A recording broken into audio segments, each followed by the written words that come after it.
apps can do a lot of cool things. You could order dinner, gamble on your favorite team, and track your health. You could even get a mortgage. One click and you can be approved. I'm not sure by who or what country they're in. You deserve more from the mortgage industry.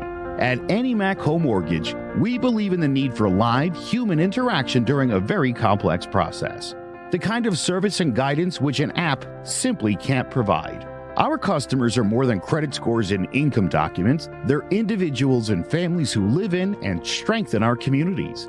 Their story is our story, and that story begins in a home.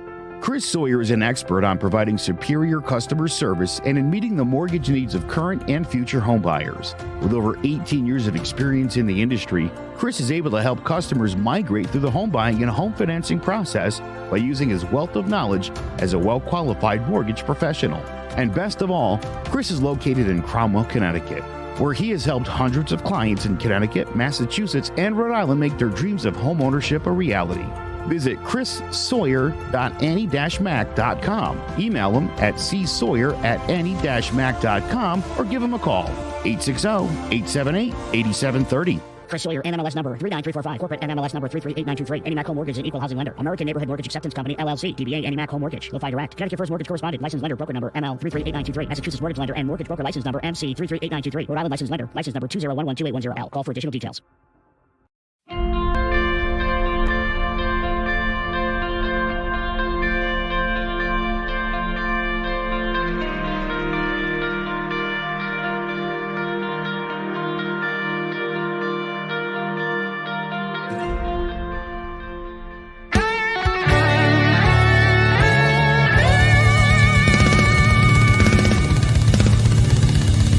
Will slapped Chris and the world is in a tizzy. Then he went on stage to speak of love. I'm so confused, I'm dizzy. The outrage is not the assault, but the support he is getting. He committed a crime, and that's most upsetting. People care more now about ideals and feelings when actual violence is committing. Is it appealing? I'm so confused where we are as a whole, with no more morals, values, in a country without a soul. The people nowadays care more about feelings. They don't care at all about mending or about healing. They don't want to heal because they really don't care. And if you don't agree with them, then you're the one to fear. If they truly cared, they'd open their eyes to the truth that is behind all the political lies. Say what we want you to say, or we will call it misinformation. They don't see that there can be more than one interpretation. They call themselves progressives and think that they are right. And if you do not go along with them, well, get ready to fight. They call themselves a party of equity, but only as long as you adhere and always agree. They don't allow conversation, and that's just not cool. It's obvious they don't care and just want to rule. Welcome to Divided We Stand. I am Jim Battisti, and as always, this is Joe Aguirre. We are going to talk politics in a down-to-earth manner. I think we will. A very truthful, factual way, I hope. I want to open the show tonight by saying thank you to Joe. So, Joe, thank you very much for bringing me into this conversation, bringing me into this podcasting world, and having me be a part of this. I truly appreciate it. And I think my opening monologue, my opening rhyme time there was something that this show is geared towards, right? So nowadays people don't want to listen. Everybody has something to say, but nobody wants to listen. And which leads me to my first topic, which is hate speech, or the First Amendment being shut down as we can see it, all right? I hate the term hate speech. I want to start out by saying that if you think hate speech is something that causes a riot or causes violence, there's an actual term for that. It's called incitement. It's an actual law, right? In Florida, it's a felony. I'm sure it is. In DC, it's a misdemeanor. Yeah. Right, I'm sure there's a lot of things in Florida that are felonies now. So let me just start off by saying that it's not hate speech, it's incitement. All right. So hopefully we can dispel with that. It causes hurt, it causes violence. There's an actual law. All right. So we're going to talk about hate speech and what's protected under the Constitution, what's not. And to help us discuss this tonight, we're going to bring on our first guest, all right, for the show. All right. He's a former contractor that was hit hard in the economic crash of 2007, 2008. Michael Vaudreuil started working as a night janitor at Worcester Polytechnic Institute and began attending classes during the day. He graduated with a degree in mechanical engineering and was worked in the aerospace field after that. So everybody, let's go ahead and welcome Michael. Hey, Mike, how's it going? Hello, Jim. Hello, Joe. It's going well. Thank you. Thank you for having me. So, Mike, I know, and we're going to touch, we're going to touch back on the economic portion of your life there. But at first, we got to get your reaction to the Will Smith slap heard around the world. Yeah. So I have a take on it, and so what we all witnessed. Of course, I didn't stay up and watch it. In fact, I didn't even know the Academy Awards were going on. If it wasn't for that assault, and it was an assault. If it wasn't for that, I wouldn't know anything about it. So what we saw was an assault, and Will Smith is the offender, and Chris Rock is the victim. And so all the world is talking about that, Will Smith being the assaulter. Yes. I have a different take on that, and I wonder if Will chose different behavior that night rather than get up and walk across the stage very demonstratively and slap Chris Rock. I wonder if instead he just stood up, grabbed his wife's hand, Jada, and with his chin held high, walked out of the Academy Awards. I think the headlines might read the next morning, "Did Chris Rock go too far?" So I think if Will had an opportunity, I never even thought about that, Mike. If Will had an opportunity to kind of think about, strategy. I also think it would have made a bigger statement for Will in Will's side there if he did something like that. Mm-hmm. Well, he would have come across as chivalrous, right? There are some people who see this and are like, dude, he stood up for his wife. And it's like, but you don't deck somebody in an award show on national TV defending your wife.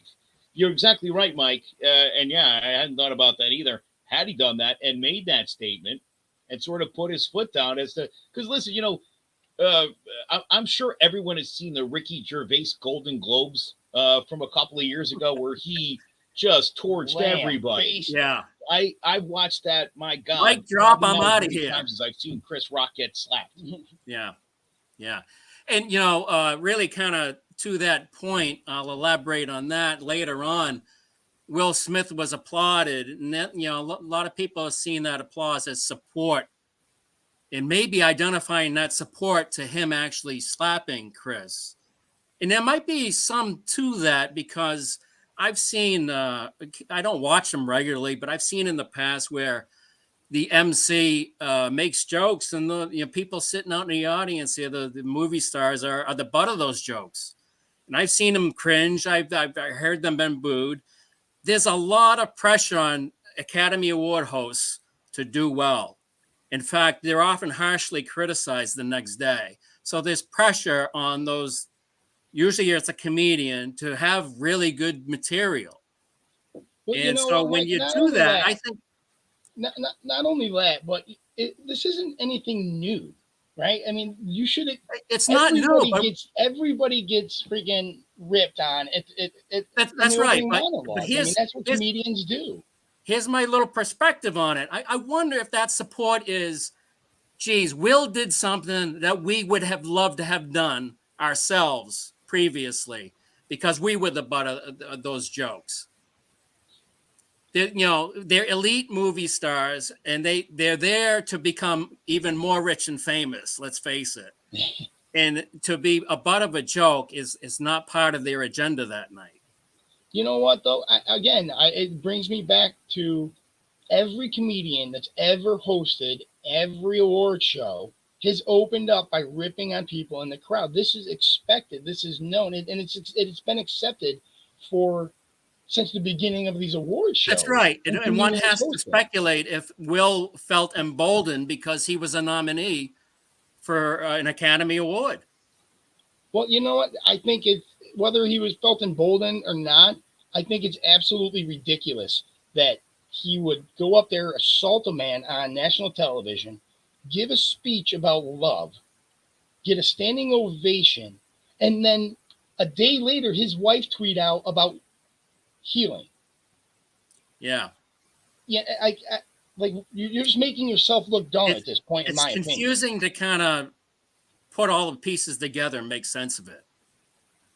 So the only reason why I really want to talk about Will Smith, because quite frankly, Will Smith doesn't pay my bills. Yeah. Right? So I mean, if he did, I'd be backing him up here. But he certainly has damaged his image irreparably. Absolutely. But the reason why I wanted to talk about him was because there was a poll that came out. There's 53% of the people polled. Now, I don't know if these were Democrats, Republicans, just, people off the street. So that's why I say it that way. 53% of the people polled out of 1,001 people supported Will in slapping him, right? That's over half the population, half the people that were polled supported him slapping him. Now, my question, and I wish I could talk to these 53% and be like, how many of you think there's hate speech? How many of you think there's microaggressions and that words can hurt you, but yet support actual violence? Because if you do, you're kind of backwards there, people. Yeah. But I guarantee you there are some millennials and there are some of those far, far, far left, not liberals, but far left people out there that are like, no, there's hate speech, but this is okay. You can go smack a guy and this is where we are as a country, and it's sad, in my opinion. It's sad because 53% of the people kind of supporting that type of behavior. Yeah, it's sad, but there are consequences, and there are going to be consequences for Will Smith. They might not be to the point where Chris Rock didn't press charges, so there might not be any legal consequences. But that doesn't matter, right? I don't understand why that matters, and that's a good point. And everybody says that, right? And good on Chris Rock, and I applaud him for that. But in a domestic violence case, right? So if I beat Joe and he's my wife, yes, you're the girl in this, and you press charges, or you don't press charges. Right. You're like, no, I don't want to press charges. No. The cops are taking somebody to jail. Somebody's going to jail, whether you press charges or not. Correct. Yeah. So what is the difference? Why is Will Smith not going to jail? Well, his fame. I'll tell you, for me, I've always loved Will Smith. I've just always been as do I. That guy, right? How do you not love Will Smith? And I'm going to go watch that movie. Yeah. I haven't seen it. I haven't seen it at all. I didn't realize I didn't know the Oscars were that night. I didn't know he was nominated. I didn't know he'd never been nominated before. And quite frankly, I didn't care because I don't really consider him like hey, give that guy an Oscar. You know what I mean? Hey, Mike, can you do me a favor? Could you ask your wife, as an aspiring actor, should I have cared that the Emmys were on or the Oscars? You probably know what it was, too. Should have cared. She'll probably say if you're invited or hosting. Yeah, absolutely. You better care. I'll take that answer. Thank you very much. But hey, you know what, Mike? The reason why I really wanted to bring you on, because I really wanted a different perspective here. You from what I understand, correct me if I'm wrong, but back in 2007, 2008, in that big crash and that recession, if I understand correctly, you lost a business. Is that right? Yeah, we lost everything: the business, our house. One of our vehicles was repossessed. Fortunately, I owned the other one, so they couldn't take that. But we were fortunate enough when they repossessed it, we were already out of the house and in an apartment, and the apartment was close to the college I was working at, WPI. So I walked to work for almost 2 years, and I walked to class. So it really turned out to be one of those things that a decision that was just really tremendous for us. I wasn't said, hey, let's move right next to the college because we're going to lose one of our vehicles. That wasn't part of the calculus there. We just did it because we thought it would be convenient, and it turned out it would more ways than one. Yeah. What sort of business did you own? I was a plastering contractor for many years, and very quickly the construction dried up, and and speaking of that particular crash, things happened very quickly. Enron folded almost overnight. Lehman Brothers, a staple in the financial institutions, folded up overnight. Things were happening real quickly. There was a tremendous amount of people underwater in their home mortgages. Yeah. And that was the big driver. And it took a few years for all those homes, all those foreclosures to kind of get to work their way through the market to get the house market healthy again. And I think that's one of the key differences between then and now. Now we're kind of looking at inflation as being a threat. And we kind of saw that coming even before the Ukraine war. Yes, we did.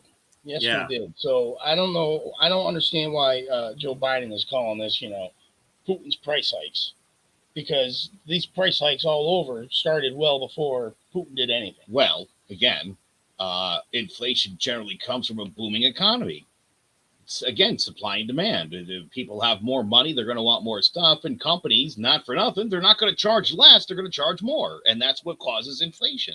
Yeah, and it kind of again compound it with the Russian invasion, the fact that we're the top two oil producers in the world. Of course, the price is going to go up. But as I told you, on March 9th, when we had a 72-cent jump in the prices, every economist will tell you that didn't need to happen. That was the oil companies just making sure they didn't lose a nickel. Well, So perhaps it I'm was trying to feel bad for them. Perhaps it was they were thinking, hey, this is payback for the shutdown. Oil prices went way down. What were gasoline prices during the 2020 time period given the shutdown due to the pandemic? I believe I saw numbers under where $1, like larger oil $1.99. companies made zero profits during. Yeah, They made zero Okay. profits during the height of the pandemic. So maybe now this is a time to go under the cover of this Ukraine and Russia war. Go under that cover and raise the prices kind of artificially as payback for all the money they lost during the pandemic. Or maybe it's because Joe Biden came over, got elected, and said, hey, guess what? All the very, very lucrative oil fields, we're going to shut them down. We're not going to give ones? you Which the ones ones are those? offshore drillings, the ones on the federal Oh, property. the ones that we're not supposed to drill on. All the ones that, Yes, the ones that'll damage the economy, the environment. Environment. Yeah, we don't want that. Yeah. we don't want that.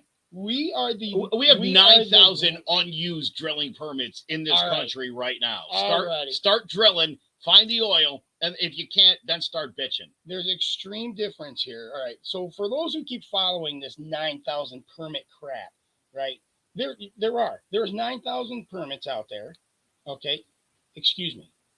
There's 9,000 leases. Right? There's 9,000 leases on land so you can drill oil. What they're not providing, what the government is not providing these oil companies, and what they're not telling you and being intellectually dishonest, is that they're not giving them the drilling permits to drill on those 9,000 pieces of freaking land. They're not allowing them to, Joe. Jimmy, let me ask you a question. Why would they do that? So again, this is where you guys start to lose me with this. Like, Why would again? they? You think we Joe all Biden? know You think that Joe he does- Biden? they all You want think this Joe green Biden and the energy Democrats crap. want the gas? I mean, he just released 1 million barrels of oil today. We're going to have about 100 million come out of our reserve, which will lower the price until, of course, the gas companies will be like, well, we got to still get ours, and they'll jack the price up anyway. Our buddy Sketchy Peasant lives out in California, paid $6.18 a gallon today. He said it's hard for a sketchy peasant to afford the petroleum. Sketchy, I feel you, buddy. Sorry, Sketch. But Mike, so you saw the economy, and you could follow it then, and you saw the trends, and you saw everything that was happening in real time, and how is it affecting you, and how it was affecting you real time. What do you see any comparison between now and then, or do you? I think it's very, very different. And we weren't really looking at the specter of inflation back then like it is now.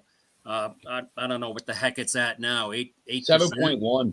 7.1. Yeah. And the Fed's already talked about multiple rate increases this year. We didn't have that back then. In fact, the Fed was keeping it down and actually lowered it to help clear that housing inventory.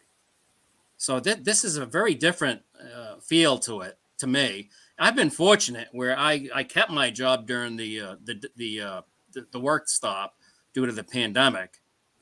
So I was very fortunate, and I work at home from home now too.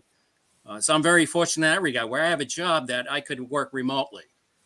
And to me, even before the pandemic, as I was driving into work every day, I thought, this is ridiculous. Why can't most of these people work from home?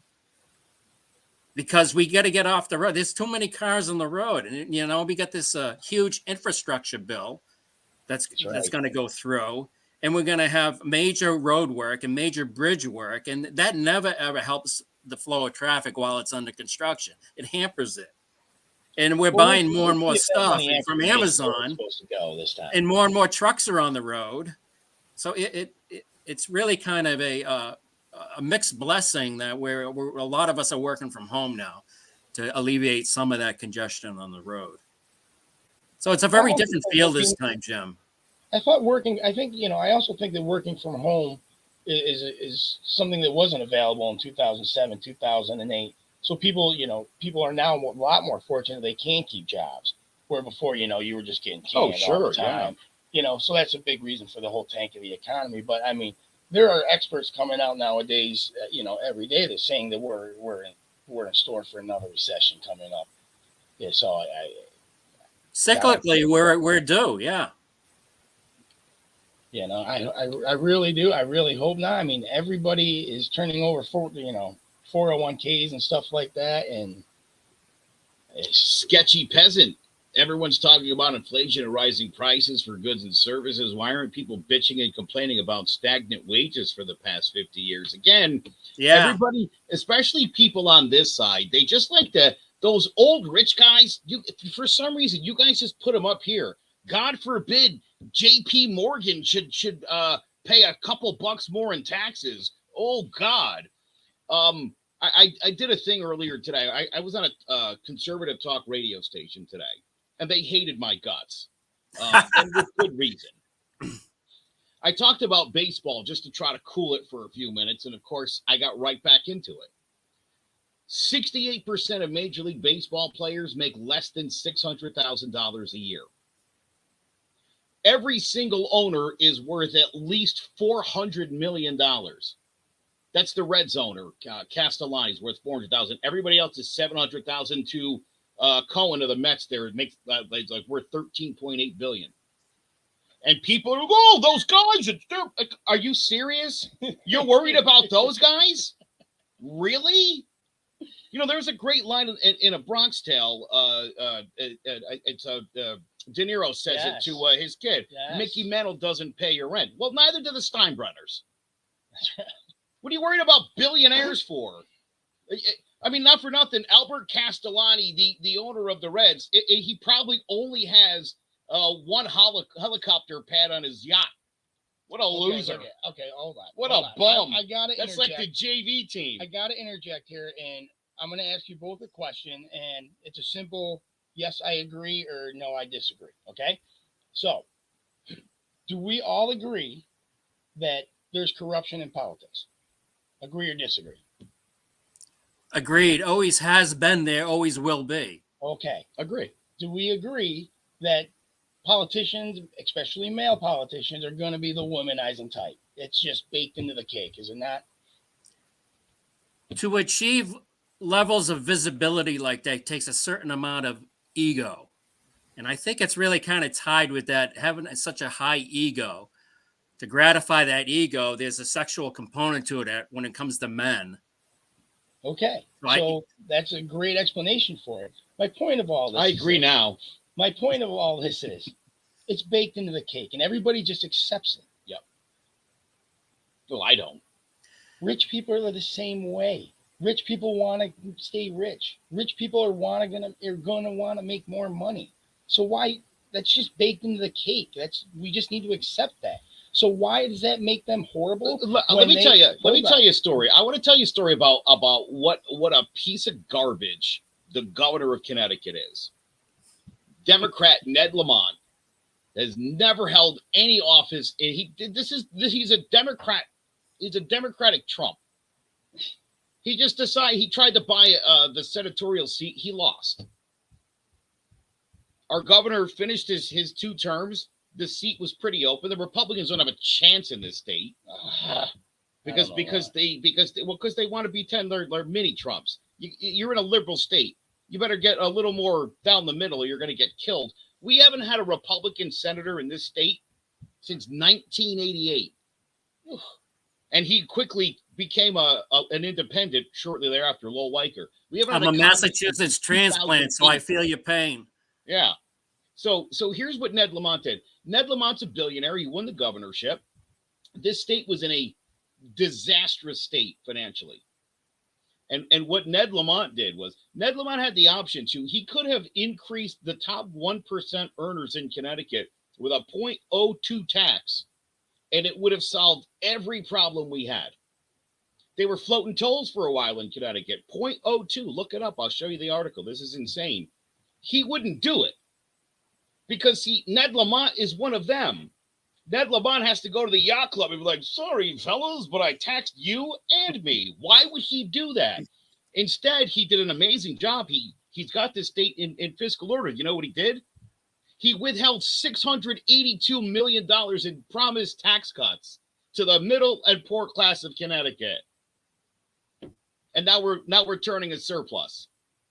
Oh, that's great. Yeah. People are like, that's what you get when you have a businessman. The poor people of Connecticut with Democratic leadership are tremendously worse off than they were before. That's right. And they always are. I would like to say I tip my hat to Ned Lamont for legalizing marijuana. He's a good man. He's got his strengths. He's got his weaknesses. Sketchy Peasant says, Joe, the baseball owners worked hard for their money. The 68% need to pick themselves up by the bootstraps and work harder. Those players were just not working hard enough. Sketchy Peasant for the win. I love him. I do. But hey, trying to bring this all back around, Mike. So would you say that there is a recession in our future? Yeah, I don't see how we skirt around it, given all the pandemic and the checks that went out for folks. What is it, 2-3 cycles of checks that went out? And then we have the Great Resignation too. I think that's kind of helping to force wages up, but that's not going to help inflation either. So. I think we're heading into another recession. Do you think that the $5.8 trillion budget plan that Biden just proposed is going to help? No, it's not going to help. But to be fair, he is paying for it all with debt. So yeah, he's just kicking it down the road for now. Tell you what. And I hate that. I hate that. If there's a place where I'm conservative, it's with the books. I'm the fiscal conservative type. We waste so much money in this country unnecessarily. I believe in social safety net programs. You need 56 different ones that do the same thing. Consolidate it. That way, less red tape. You get it out quicker, and it's more accountable. Again, there's good ideas on that side. There's good ideas. Marry them. Marry them. Be effective. I like it. You know how the Democrats will marry anything. We need some good bridges. We're seeing a couple major collapses a year because that can has been kicked down the road. We got to get that money to the people on the front line to actually make a difference with the infrastructure. Mike, I really hope we passed that. Was it $1.7 trillion infrastructure bill? I just really hope that the money this time gets to where it needs to go. Yeah. But Mike, before we let you go, all right, and I really, really, truly appreciate you coming on and sharing some of your experiences and your wisdom. I got to ask you one final question, all right, and I got to have an answer from you. Who's to blame? Who's to blame? Who's to blame for the upcoming recession? Huh. Yeah, I once learned that, when you point the finger of blame, there's three fingers pointing back at the real blame. I think we got to look to ourselves, really, on all these issues, including the hate speech, everything we talked about, individual behavior and how we purport ourselves with our, fellow citizens of the world. It matters. We can't just go around slapping people, and we can't just go around assigning blame all the time or spending a lot of conversation assigning blame. We got to spend a lot of conversation on looking for solutions. I like it. That's probably the best answer I've ever gotten right there. Truly. I agree wholeheartedly. I think Joe and I talk about it quite a bit on personal accountability and just how there is none anymore. And I agree with you wholeheartedly. So, Mike, again, thank you very much for coming on. I truly appreciate it. Yeah, it was fun. Great dialogue. I loved it. Yeah, I loved your insight, truly. Yeah, you're fantastic. We definitely got to have you back, and I'm thrilled to death that you brought him on. Yeah, he was like, "Hey, are you cool with it?" And I'm like, "Yeah, I'm cool with it. Of course. Let's hear what the guy has to say." You're brilliant, and I definitely think he thought you were going to agree with him more. I agree with myself mostly. Hey, that's the best way to be. Yeah, that's the best way to be. Let me leave you with this thought. I was on this conservative radio station today. I've been reading a lot of articles about Biden's disastrous economic policies. And each of these articles, they talk about his cognitive disabilities, his perceived lack of leadership. And I'm like, well, wait, what programs? I've clicked on about 10 different articles today, and not in any of them that anybody, and I went on the air on this conservative station. I said, can somebody call me up? Tell me I'm being serious. If there's a disastrous policy, I want to know what it is, because I want to be pissed about it. And I want to rant and rave about it. 4 hours, nobody had an answer. So again, I'm curious what it is. If it's not just a right-wing media beating people over the head to the point where this is an unbelievable number. According to a new poll, 39% of Democrats think that Joe Biden's policies might be hurting America. That's insane. Again, ask those people which ones. I think hurting America just by being Joe Biden. That's what every article says. But again, I want to know the specific economic policy that's hurting America, because the Dow Jones is down 3% for the year, despite all of what's been going on. No. Listen, the poverty rate's down 1% from a year ago. So again, what's the disastrous policy? Gas prices are up. We know why. Food prices are up. Food supply chain. We know what the issues are. And gas prices. Yeah, but again, how was that Joe Biden's fault? Because he did. Because he what? Tell me what he did. Tell me what he did. Because and if you say he shut down production, I'm going to scream. He didn't. No production was shut down. We still produced 12 million barrels of oil, just like we did under Trump, just like we did under Obama. And it was about 10 million under Bush. And how many are we using in this country now from here? Jimmy, that we could be. Jimmy, because your heroes at ExxonMobil want to export the oil to Europe to make more money than if they did it here. So we produce 2/3 of we could potentially. We use 18.9 million barrels a day. We produce 12. Yet somehow, Mike, we import 55% of our oil. It is so much better for ExxonMobil to take the stuff from the Gulf Coast, ship it overseas. They could jack up the price because they have to ship it. Hey, do you know other countries are having these problems with the gas prices and oil prices and stuff? And you know what they've done? They've called in the freaking oil companies, and they've called in the gas company CEOs, and they've asked for help. How can we fix this? How can we lower these prices? And they're more than willing to help. Do you know who's not reached out? Hold on. You're going to let me finish. Yeah, please. Do you know who has not reached out to one oil gas CEO? Our president. Have you talked to every one of these oil executives? You know that's a fact that he hasn't talked to any of them. The White House came out and said we're not talking to any of them.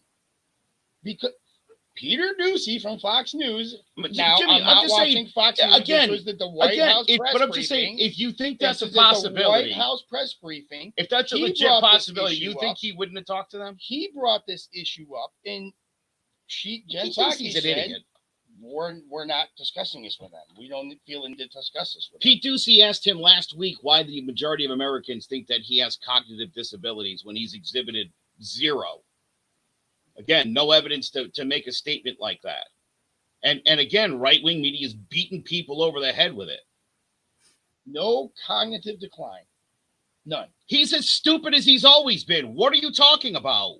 He stutters. He's an idiot. You understand. He goes off the cuff and says stupid stuff. He makes up completely asinine stories about people that didn't exist. He's always done that. You want to be a part of this? Because by all means, jump in here. All right? Because it's about to get nasty here. It is. It's about to get a little nasty, Mike. Yeah, so I do believe there's some cognitive decline in our president. One of the reasons I didn't vote for him, I didn't vote for the other guy either because I have my issues with him as well. I actually didn't vote in the last presidential election because I couldn't stomach either two of the candidates. And frankly, for the first time in a long time, I couldn't stomach either of the running mates as well. Touche. Fair. Yeah, very fair. I got to say this. She's been unbelievably underwhelming, Kamala Harris. I feel as though she's way out of her league. Oh, yeah, absolutely. I think she was absolutely underqualified for this job. But I want to say this about his cognitive decline here. So everybody's heard about the other day when he said publicly in Poland, to everybody in the world that Putin must not remain in power, right? We all heard this. That was a mistake. That was a huge, now, I'm not saying I don't agree with it, right? But that was a huge mistake. Everybody knows that Putin is waiting and trying to come up with an excuse to blame us. Right. Well, he just well, see, now Joe Biden's telling us I need to be removed. He's coming after us. They're the bad guys. Now, was it a mistake? Absolutely. Would he have done this 25 years ago? Would he have made that kind of mistake 25 years ago? Yes, he's an idiot. He was an idiot 25 years ago. So this is much bigger than being an idiot. This is much bigger than being an idiot. He's always, they're not for nothing. Again, he's the darling of the liberals. This was the guy who, when Obama won the nomination, was like, oh, well, he's one of the clean ones. He's articulate and he's going to really shine this guy and take him out. And people were like, oh my God, dude. That was in 2008. I mean, right there, they should have been like, dude, put Uncle Joe in the closet and let's just pretend he doesn't exist until he dies. So you're telling me he's just as bad now as he was in 2008? Yes. Yes. And as he was in 1977 when he made the comment about the urban jungle or whatever it was. Yes. When he was signing. In that comment he made in Poland is very dangerous because if Putin doesn't see a place for himself after this war ends, then you're just going to fuel his desperation. That's and what's he going to do then? Some sort of suicide by cop exit strategy? Well, I think we're screwed with him anyway, Mike, because listen. Yeah, it's not a good situation. Guy, but he's not. He's so insulated. Oh, 1,000,000%. And I agree with you, too. I mean, listen, he's looking to be provoked because he's not going to pull out. That would be hugely embarrassing. So that's off the table. This guy's got to go all in. And he's obviously looking to be baited into making maybe a nuclear move.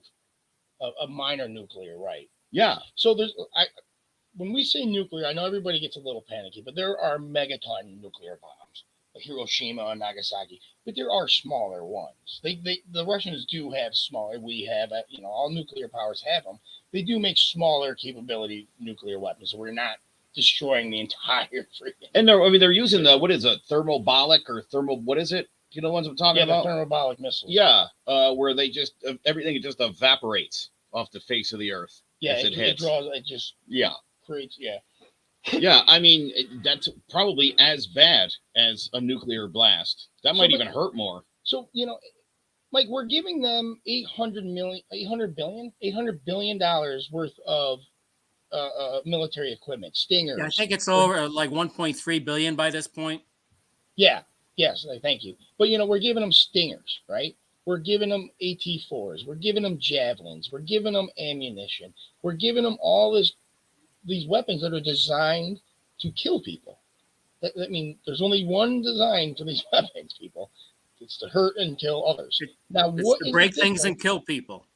What is the difference between a defensive javelin and an offensive javelin? I was in the military for 20 years. I'm guessing and I can't tell you that defensive take out things coming in and offensive are launched at things. Do you not know, or I don't know. There's no such defensive weapons. Oh, so they're just all offensive. You're just shooting the missile. What are weapons designed to do? Well, destroy. Tell me what defense. Tell me in the word destroy, in the definition destroy, in any kind of, you want to phrase it any way you want. Where does defense come in with the word destroy? It doesn't. It doesn't. There is no such thing as destroying. You wouldn't think, but that's here's my point. A real shot block. Here's my point. I think the defense comes in if you have enough of these weapons, then you'll thwart any potential attack. Yes, but that's through what's the word I'm looking for here? Mutual assured destruction. No, that's through deterrence, right? So having a huge stockpile is through deterrence. That's strength through arms. That's right. So my point is this: we're beating around the bush here as a leader in the free world, trying to play semantics games with offensive, defensive weapons. When there is no such thing as a defensive weapon. Every weapon out there is designed to kill, designed to maim, designed to hurt, designed to destroy. So let's just say it the way it is. The United States is providing Ukraine, and a lot of people are, with lethal weapons. Yes. Well, now, and so here's why, and I've said this before, and I still kind of think that this is a big bluff on his part. That I think his perception of the right wing's perception that Joe Biden's a weak person, and maybe not all there. The fact that we had a fractured relationship with NATO, thanks to the other guy, that maybe the United States wouldn't even get involved if NATO had an issue. Or whether NATO, I mean, not for nothing, but the U.S. hasn't taken the lead on the NATO response. Absolutely not. They're not interested. And my understanding is the leaders in Europe are thinking this idiot's going to lose in 2 years anyway. Trump's probably coming back. The U.S. is done for them. Europe is like, we got to do this on our own. To the point they were literally like Germany, build your army up like 1945. That's the world that we're living in now, where people are like, Germany's got a great army again. Yay. That's not the world we want to live in. Like that's what gets me. But listen, this guy says if anybody were to get involved, right? If we were to enforce the no-fly zone, it's like, but we're already shooting. They're using our stuff to shoot you now. He's already, you know what I'm saying? He's lying because we're totally involved. Exactly. He knows we're totally involved. So point. Again, what do you guys think of the idea that he's just sort of hoping, I don't know, that some opportunity opens up within that country? Because again, if he wanted to, he could have already annihilated that place. So if he was going to use nuclear weapons, I think I don't think he's going to. I really, really don't. I think he already would have. I think he might have. I mean, he would have already if he was planning to, is what I'm getting at, right? And again, I've said it and I'll say it again. Everybody thinks he's losing his mind. Everybody thinks that, I don't. I think he's getting bum information, number one, right? From all his leadership surrounding him. He's getting bad information, number one. Number two, he's a very smart man. He was the head of the KGB. Oh, yeah, dude, no doubt about it. I'd say the same thing. Trump's not a stupid person either. You don't become you're not a businessman if you're stupid. He knows that if he launches a nuclear weapon, there's going to be so many more launched at him, and it's going to be suicide for him. And he craves power more than anything. How does the country that launches the next nuclear weapon like the ones in Hiroshima and Nagasaki on a country, how does that country expect to live in a world after that? Exactly. I don't see a scenario where they're capable of doing that, because the rest of the world would line up against them. Oh, absolutely. And that's why I'm not afraid of this nuclear threat. I think it's a big bluff. I think Joe Biden needs to answer Zelensky's call, all right, when he said, please step up and be the leader of the free world, be the leader of peace. I think Joe Biden should do that and be like, you know what? I dare you. Yeah. I think he would. I think his fear is what you guys would say. Doesn't he have some ties to Ukraine? He does, yeah. They do a lot of business there, the Bidens. Yeah. Legit, they do. It's all above board, but they do a lot of business there. Why wasn't the Ukraine allowed in the United Nations? You remember the number one reason why they did not allow them in? Oh, so you do understand that in 2012, you're going to love this. This is going to blow up your point. Your guy, Paul Manafort, got a pro-Putin president elected in Ukraine. 2 years later, they ran that son of a bitch out in a coup. They were like, he was the most corrupt person on the planet. Yeah. Zelensky replaced that guy. So the perception that country is, they were.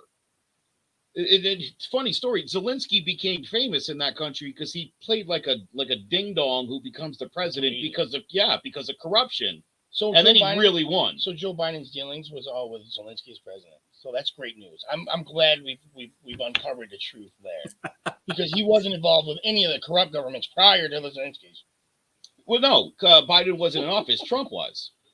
You remember it was actually the only call Trump ever made to Zelensky that actually got him impeached. So, wrong again. There was no quid pro quo. He was impeached for it. Joe Biden. Did he get impeached for it? Did Joe Biden get impeached for it? No. Are we talking about Joe Biden, or are we talking about Donald Trump? Well, I said we're talking about Donald. We're talking about Joe Biden. I said Donald Trump got impeached for the Zelensky call, Mike, and you said something about a quid pro quo. So his response when I get him is always Trump. That's it, right? So I know when I get him.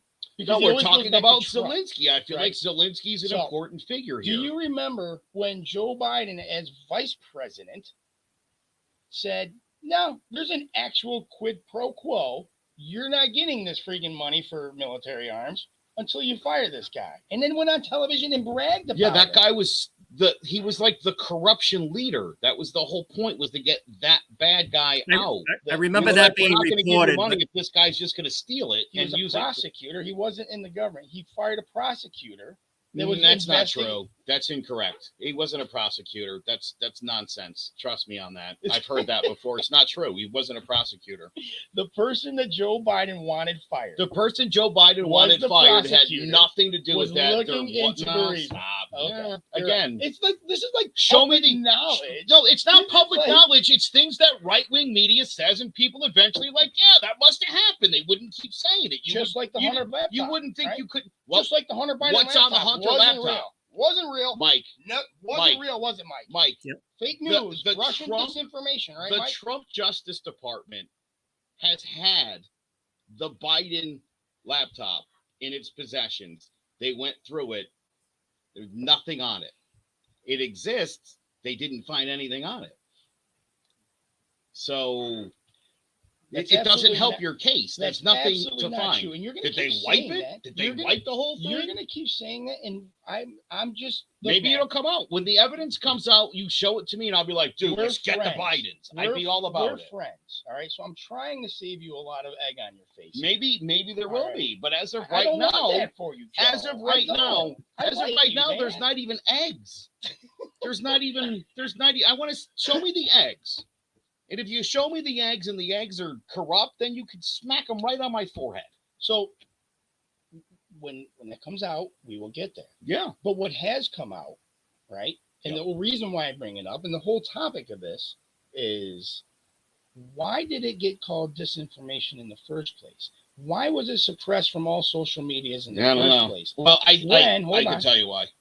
Go ahead. I'll tell you why. It was exactly the same reason Jim Comey came out before the 2016 election and said, I'm not charging Hillary Clinton, because they knew that they had been hacked, and that they knew that there was the public release coming, the big dump. And again, in that dump, there was nothing. Hold on. There was nothing to see. I thought you were going to say because it wasn't, proven yet. If it was proven, we would have seen it. They would have just been like, oh, here's Hunter's thing. Here's all this evidence about corrupt. But they didn't, because it doesn't exist. So the New York What is he waiting Post for? came What is out- Trump waiting for to show us The it? New York Post came out and said, here's this laptop that was found, right? That, then that Hunter left in a at Delaware a store. Correct. He And- kind of abandoned it because there was nothing of use on it. Well, you know what? Tony Bobulinski is, a complete and utter liar as well. He's making stuff up. The Republican operative, Is that what you're I saying? hate to say that maybe they would, so but he wasn't there. but he hold wasn't on. part of it. Let's talk He's about just a figment of go our to the FISA imagination, courts. And Go to we the just FISA snuck courts. them in there right If after. you would have told me that somebody from the Justice Department would have gone to FISA and lied about the Steele dossier, that shocks me. I'm so pissed by that. I still am wondering why we haven't completely reformed the FISA courts. That should never happen again. Well, I think that was a terrible thing that happened, and I've said I that. think Durham's going to. But so doing it the other way, it doesn't. You're losing me. I know, but you know what? All those media outlets, they ran with so much other actual disinformation. Why do they get, this is my point. I don't care about the actual disinformation. My point is, who made these people the gatekeepers, right? Who made these people the gatekeepers? And when they decide, why do they get to decide what gets seen and what doesn't? Fair enough. Again, the case of 2016, when Jim Comey came out, he said, this is very unprecedented, but I feel like this needs to be done. And he was a Republican, registered Republican. I mean, again, people are like, Comey the liberal. He was a Republican, like Bob Mueller was. Again, Bob Mueller find? We could do a whole show on what Bob Mueller found. I would be happy to talk to you about it, because literally when he went before Congress and they were like, so I guess there's nothing to do, he was like, if I meant to say this exonerated the president, I would have said that. And I didn't say that. It was on Congress to make a move from there. He laid out the evidence as he saw it. There was no smoking gun as we were looking for. Okay. There was certainly enough evidence where they certainly could have impeached him and gone that route. But they didn't. No, you're These right. guys impeached him over I know. everything. Unbelievable. They would have impeached him over Well, a fart. again, how job. many times have I told you that the Democrats are stupid and incompetent and ineffective? I say it all the time. Again, I could look at the camera and say, I hate Donald Trump. Like, That did I see doesn't you mean I shake love your head, Joe Mike? Biden. I think the Democrats are so stupid. I think they say and do stupid things a lot. They're very well intentioned, but most of the time the messaging comes out and it sounds dumb. And America rejects that. America wants to believe that there's crack pipes in those kits. Okay? America wants to believe that all Democrats want prisoners to get transgender reassignment surgery. What? No, they don't. They just want everybody to pay for it. No, didn't say that. Nobody wants that. Like, nobody wants that. You know what Democrats don't want? Nobody wants open borders. I hear that all the time. I've never met a Democrat that wants open borders ever in my life. Oh, are we going to talk about the border situation? Because We don't have to talk about the you know, border in a couple situation. weeks, This right? isn't about the border. This is literally about the right-wing media says something.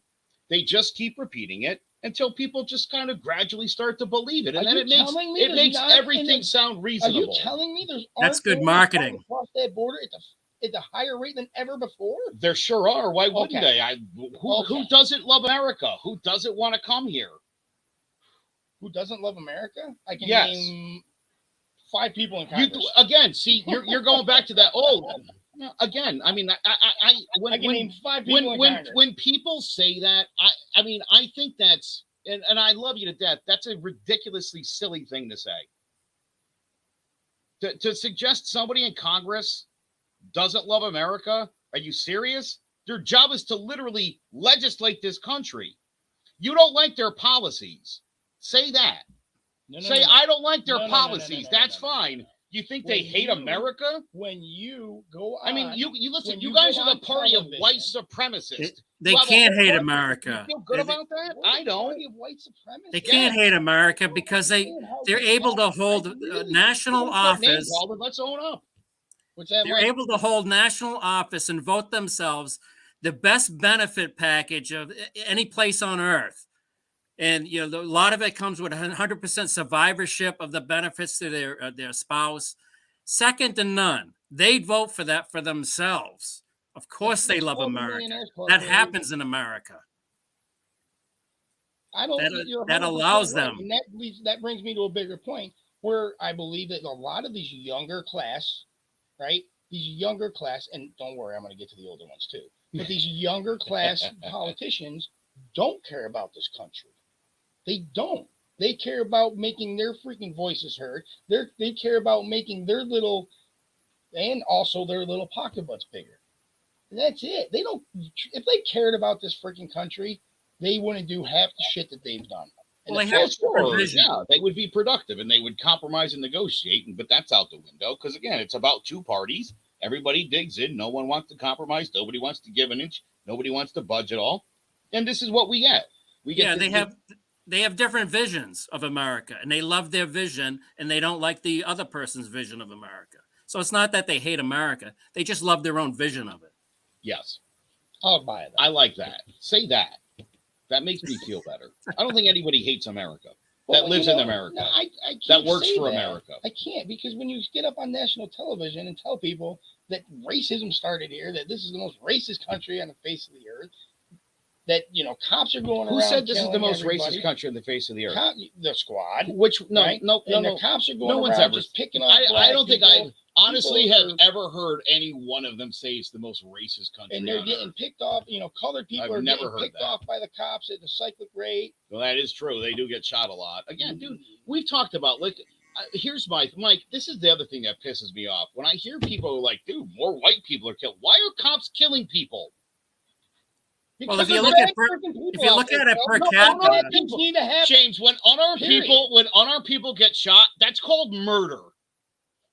That's called murder. How many unarmed people have gotten shot in the past 2 years? Well, last year there was 680 some odd white people and like 300 black people. So like 1,000 unarmed people got shot by the cops. That's not cool. The defense shouldn't be they're shooting everybody out here. No. That really isn't an apples to apples comparison. You got to look at the per capita rate.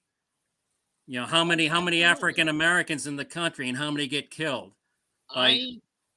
Anytime a person gets killed by a cop that doesn't have a weapon and is seemingly not a threat, I'm like, I don't care what color the person was. I need an explanation there. You're law enforcement. You're not judge, jury, and executioner. If you pull a gun on a cop and he blows your brains out, I applaud the cop. Great job. That's your job. Blow away people that have guns that are aiming them at you or anybody else. But if somebody gets pulled over for a taillight and ends up dead, what are we doing? Well, some of them have been pulling out a cell phone, which is not a good decision to make. But yet again, it wasn't a gun, and they've gotten shot. So it's really a complex issue. And I don't know how much time we got left, but I don't think we're going to really contribute a lot positively to that debate in the time we have left. Perhaps another show. It's just a curious observation. Your show is named Divided We Stand, yet you two guys are sitting. We're old and we're overweight. We were going to stand. We were going to try to burn. And you're honest. Oh my God, that's funny. Yeah, I'm not gonna lie to you. My body is really broken, and I just can't. I don't think I could stand this long. Oh my God. Yeah. All right. Let's do that. All right, Mike. We got to take a quick break, so we're gonna say goodnight to you, Mike. Thank you very much for coming out. Really appreciate it. It's been fun and lively. I enjoyed it. We'll have you back. I promise. Oh, super. Thanks so much. Mike, thank you so much, man. It was awesome. All right. We'll chat. Do you have a 401k and some savings for future retirement, but don't even know if it's enough to live off of? How much is enough? How often are you thinking about it? The team at JPEX Financial Group can help set your mind at ease. We specialize in creating strategies in the planning and managing of your financial, educational, and investment needs. We help clients pursue their investment goals with sound financial strategies.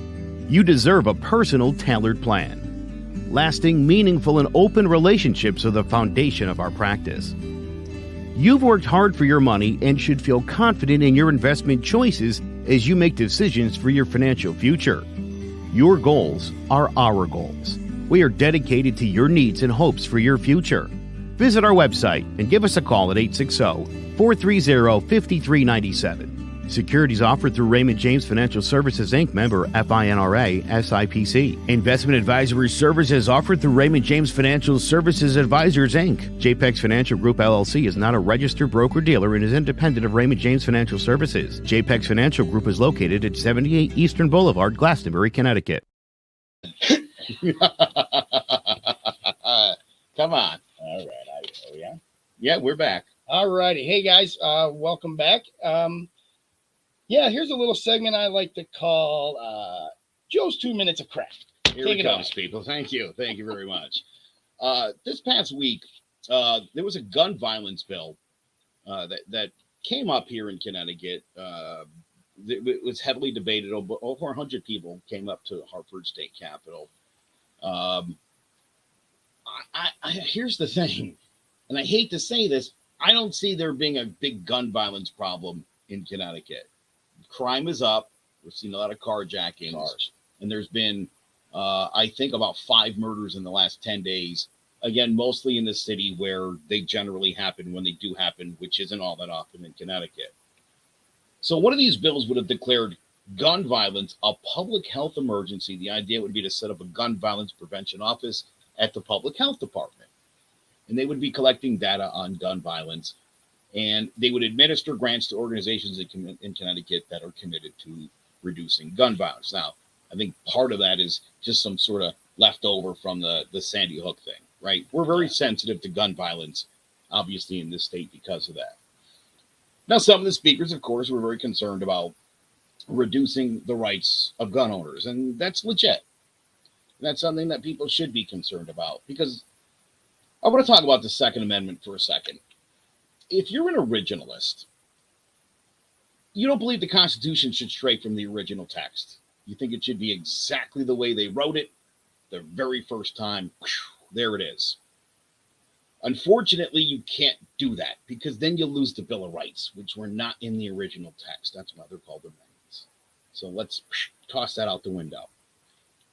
Also understand this, that when they wrote that amended Constitution, most people were really big supporters of the Third Amendment.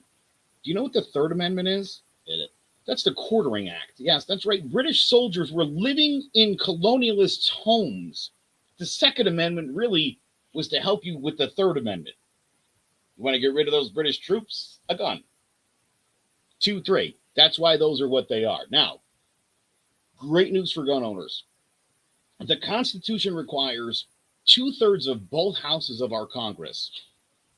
Can you imagine that? Of them ever, 2/3 of both houses, of the 535 people in there, 2/3 of that, 66%. Do the math. Crack these people up. Also, you need 3/4 of the states. That's 38 out of 50. Where's that happening? It's not. Never. It's not. It's never going to happen. So people, to repeal an amendment, that's what it requires. The Second Amendment's not going away, ever. And I got news for you. Now there's the 14th. Let's talk about the 14th Amendment for a minute, shall we? This is important. The Due Process Clause of the 14th Amendment to the U.S. Constitution provides a fundamental right to privacy. It's a beautiful, beautiful amendment. It also happens to be what abortion falls under. Now, special interest groups with dark money are trying to chip away at abortion rights. On the other side, they're chipping away at gun rights. These are two different special interest groups with dark money on opposite sides. And they've got you guys battling it out like dum-dums. Rather than play pawns in their game, why don't we learn to band together on the rights that were guaranteed in the Constitution? Now, you're probably saying to yourself, rightly so, Jimmy, it does say guns in the Constitution. Show me where it says abortion. You could say that if you wanted to, because it doesn't say abortion in the Constitution. But, and I know you're going to hate this, that's why we need activist judges on the court. Because the Constitution doesn't say a lot of things. It doesn't address cars, electricity, oil, computers. God, none of those things are mentioned in the Constitution. So how could we ever know what to do? Well, I'll tell you how. Congress introduces a bill. The president signs the bill. It becomes a law. Somebody sues. It goes to the courts. Eventually, if it's never been covered before, all the way to the Supreme Court. Somebody has to decide what the rights are. And they try their best to interpret the Constitution. I think that's pretty cool. I think that's as it should be. Now, listen, we have a right to privacy. I'm vaxxed, I'm boosted, I got a flu shot this year. None of that's covered by HIPAA, people, because my doctor's not saying that. It's me. I'm telling you that. So it's okay. Let's get the facts down. Facts are important. Stop saying HIPAA when someone asks if you're vaccinated. Unless it's a doctor, no sweat. The guarantees we have in the amendments are literally the only rights that were given to citizens in the precious Constitution, and we've been fighting for them ever since 1787. The amendments were actually intended to limit the government. So I don't know why anybody would ever want to give any of these things up. I couldn't agree with you more there. I forget you're pro-choice. That takes all the fun out of that, doesn't it? We can argue about abortion. We really can, because there's only one reason I'm pro-choice. There's only one. Do I believe in abortion? Absolutely not. I don't either. Do I believe anybody should get an abortion? Absolutely not. Do I think it's because of God and religious reasons? Absolutely not.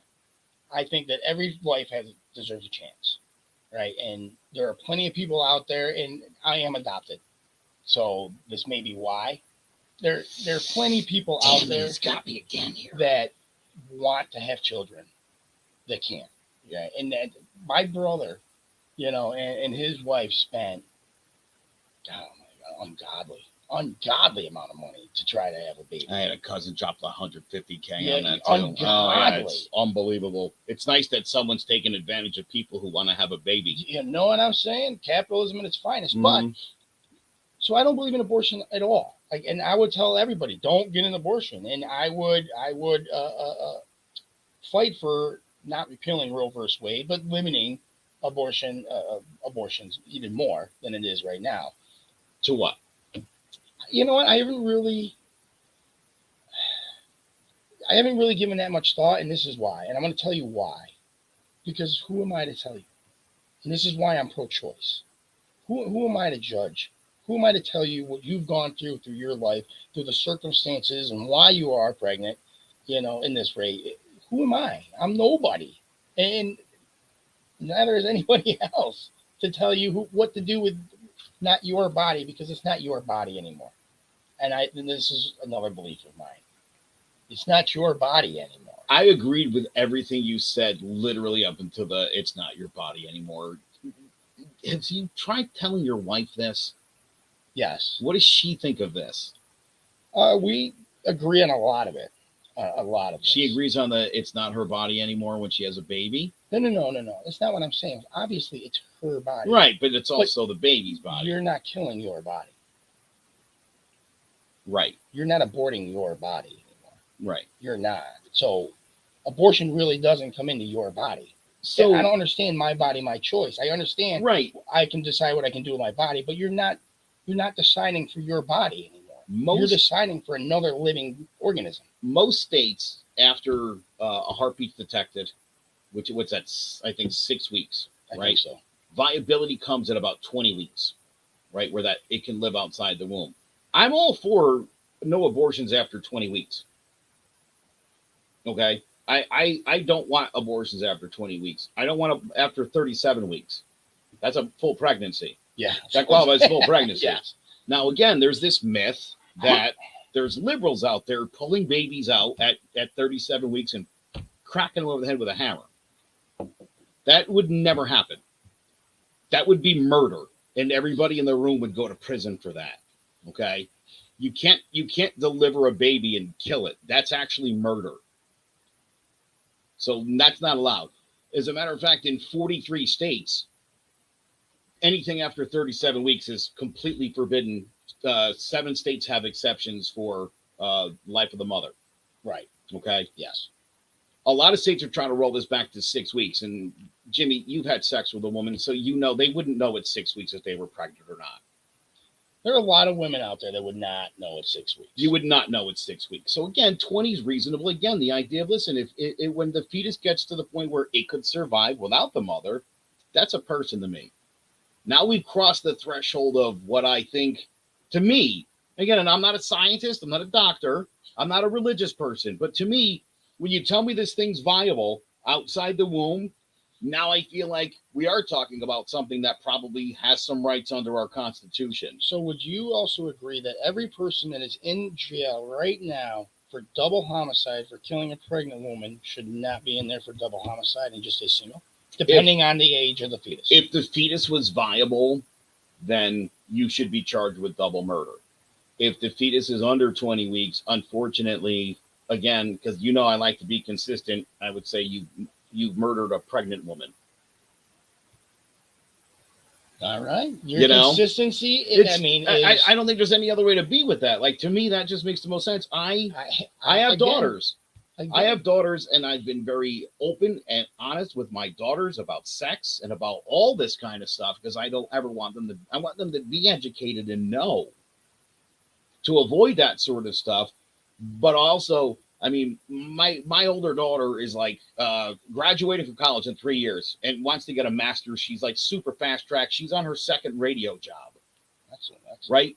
She's a superstar. A pregnancy right now would be bad for her. The idea that she could terminate that pregnancy, I'd be disappointed. I'm sure she would too. She's not ready to do that right now. The idea of her, and again, I listen. There are choices. Well, that's called being pro-choice. No. But before you even get to that point, Joe, right? And I'm sure your daughter's a very intelligent person. I'm sure you're a very responsible father, and you taught her all these precautions that you can take to prevent those steps. Yes. Okay. So as long as, so there are ways out there. There are many, many means out there to prevent even getting to the point of having to decide for an abortion. Well, and this is why, and I know you agree with me on this, which is another reason I love you, but sex education in schools is important. Yes, it is. Okay, at the appropriate age. Yes.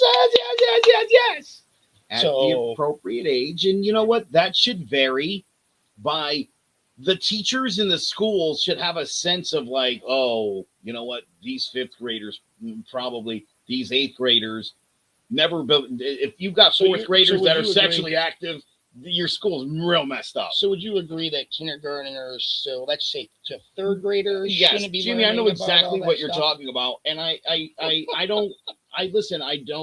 But the idea of just ignoring it is stupid. If a kid asks a question, you got to answer it. I was talking to a Jamaican woman today, and I told her when I went to parochial school, and it was in a very diverse town, but it was like the whole school was white. I think there was one adopted Asian kid. No kidding. Did we grow up in the same town, Joe? He was Filipino, this fellow. Oh, okay. He was a Filipino kid. Very smart dude, by the way. And then a black family showed up. They were Jamaican, no accent or anything cool like that. The dad did, but the mom and the kids didn't. The oldest daughter was a year younger than me. My brother and her little brother were in the same class, became really tight. And she had a sister 2 years younger than her. Everything was cool. I mean, us white kids were like, whoa, my kids here. Wow. We knew what black kids were. We'd seen them, but never up close. And it's a Catholic school. We're very warm and welcoming. Well, Halloween came. They're Jehovah's Witnesses. No Halloween costumes for the Olivers. And we were like, hey, how come the Olivers aren't wearing costumes? And they were like, don't worry about that. Nobody wanted to tell the kids that these guys had a religion that forbids that. It's just 120 kids, K through 8. You're telling me you couldn't sit those kids down and be like, guys, listen, this is a lesson in inclusion and like, just so the next year they just banned Halloween costumes for everybody. And guess who hated the Olivers? Everybody. And I thought, but it wasn't because they were black. No, it had nothing to do with that, right? It was just we lost Halloween because I'm sure there was some element of racism for some people because everybody, again, right? Nobody knew why. It just was a thing. and it was easy to, it's their fault. Okay. I don't see color. I'm just kidding. I hate that. How could you not see color? You know, I've noticed that Jimmy's Asian. It would be cool if I'm like, dude, I've never noticed you were Asian before. What? I would be like, are you stupid? I Right? don't want to talk to you. Yeah. You're an idiot. You didn't at all, didn't see any of this. Yeah. I mean, dude, again, I've always been the kind of person like, I'm interested in other people. I'm interested in other cultures and stuff. And so I've always been one where like, I want to know stuff. I want to ask questions and learn more. And like you said it earlier today, hours ago today, not on the show or anything. You talked about how prude we are in this state. I think in the whole country. In the country, that's what I meant. Oh, you did say the whole country. Oh, yeah. Okay, good. Prudes. Yeah, So much incredibly prude. It's so weird because, you know, our society's supposed to be so hip and liberal. Yeah. You know what I mean? You start talking about like, I don't know, anal, and people are like, like, all right, dude, relax. Boobies. Oh my God. Side boob on TV, forget it. There's a comedian, Mark Normand, I think his name, and he does a whole bit about boobs and which ones are legal. He's like, man boobs, gross, legal. Women boobs, amazing, illegal. There's something wrong with that. That's a bad plan. So I really enjoyed your anecdote of the one black family and losing costumes, because I believe it really speaks to what's going on today. And the reason why they got rid of those costumes was because of one word, and it's called empathy. And empathy is very, very dangerous when you're trying to lead, because you forget that the needs of the many outweigh the needs of the few. And when you concentrate on the few, the needs of the many get left behind. And that's what's happening right now. That's what's happening. We're catering to a very small minority. We're catering to a very small group of people and telling the very, very large vast majority, no, you need to change the way you think. You need to change everything that you've been taught. You need to change what science has told you for years and years. Wait, are we talking about transgender people? Did that just happen? Because we want to cater not just to transgender, but we want to cater to the very, very small minority. And that's wrong. You can't do that. And this is why, come November, it's going to be bad. It's going to be ugly for the Dems. Do you know why Liz Warren was never competitive for the Democratic nomination? I can't wait to hear your take on this. Liz Warren, who's I think a great progressive thinker. Liz Warren on her website, like no joke, like elect Liz Warren 2016 or 2020. I forget which even one this was. It must have been 2020. It was the 2020. She was the one who wanted to secure sexual assignment surgery for prisoners. Yes, that's right. Yeah, she was the one that tax funded. Right. Now, again, hilarious in this state, and I mean that ironically. You know about the Cheshire home invasion murders, of course. Okay. The more disgusting of the two, Stephen Hayes, the older guy, the bald guy, the one that killed the mom and raped her. He's currently suing to force the state to pay for his gender reassignment surgery. And here's my thought on that, because that son of a bitch was sentenced to death. And then the liberals made a huge mistake in getting the death penalty overturned. I think the death penalty should have high standards. But the death penalty in the Cheshire home invasion, if you don't know what I'm talking about, look it up, because it was one of the most horrific things of all time. And it changed Connecticut forever. Yes. Okay. This was a wealthy town in Connecticut, suburb that was safe, kind of place where they probably didn't always, they locked the doors now. It changed policing around the country. It's not only did the Pettit case, but Sandy Hook. So Connecticut now has two major tragedies in its history that actually changed policing around the country. Mm-hmm. They were so horrific, and it was so bad that they were like, "Oh, we got to do something else because what we're doing isn't working." That's how bad they were. Thank you, Connecticut. Right. Yeah. So I like that you're talking about this, and I like that you brought up gun control earlier, right? And I know it's getting late. I know we got to wrap this show up, but we're spending. I forgot. Did you say how much the proposal was to spend on all this new task force for gun control laws and stuff like that? But it's because there's got to be millions and millions of dollars. Yeah, of course. Right? So let's just say that it's on the very, very low end. We'll just say $10 million. How much money are they putting in? And this is what this is my one question for Ned Lamont, right? How much money are they dedicating to getting rid of the illegal guns on the street? Because that's what I want. I don't. You know what? You want to make universal background checks? Great. You want to make ghost guns illegal? Great. Don't talk to me about that. I already know the laws. Talk to me about what you're doing. Talk to me about what you're doing about the illegal guns. By the way, my daughter's boyfriend, Zach, just posted, "Hey, slow your roll, Pop. No babies." Zach, I love you and I trust you and you're a good dude. Again, again, more to the point though, is just women in general. I mean, my daughter's a very ambitious person. She has big dreams. When she's ready to have a baby, we'll all be very excited about that. That'll be great. I think the problem becomes, right, there was 800,000 abortions a year. There's only 20,000 adoptions. And I was listening to an interview the other day with the woman who heads the Rally for Life that came to Connecticut last week. And she said, we're just trying to bridge the gap a little bit. If we can get some of these women to maybe have these babies and give them up, we can put them in good families that are looking for babies. And I thought, that's a totally reasonable argument to make. Like, that's a totally listen, you can't go bullying women and be like, you have to because God put the baby in, like that kind of stuff is where I'm like, dude, leave them alone. But the idea of going to a woman and being like, listen, you do have options. You can't pressure people one way or the other, but listen, this is a viable option. And we'll find you a really good family that'll take care of this kid.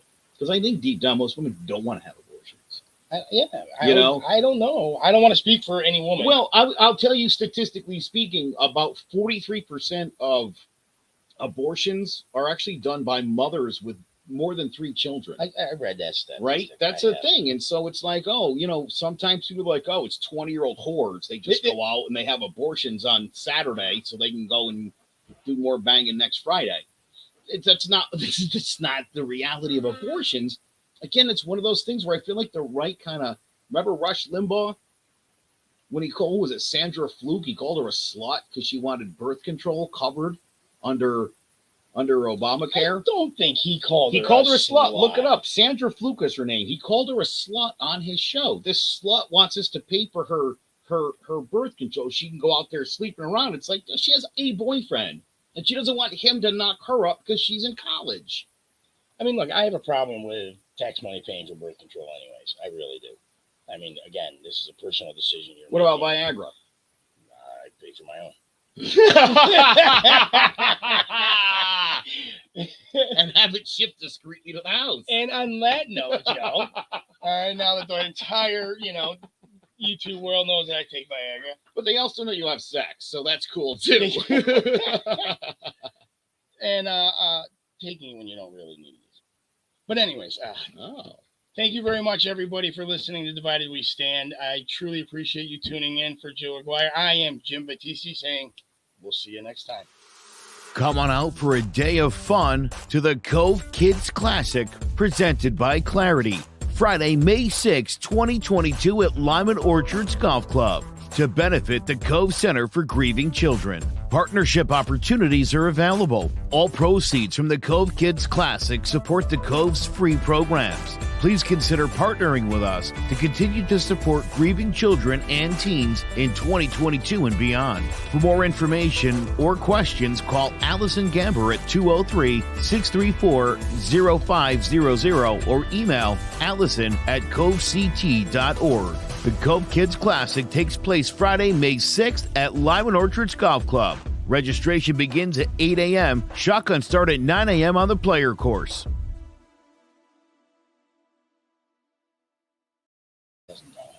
You know, he's like, no,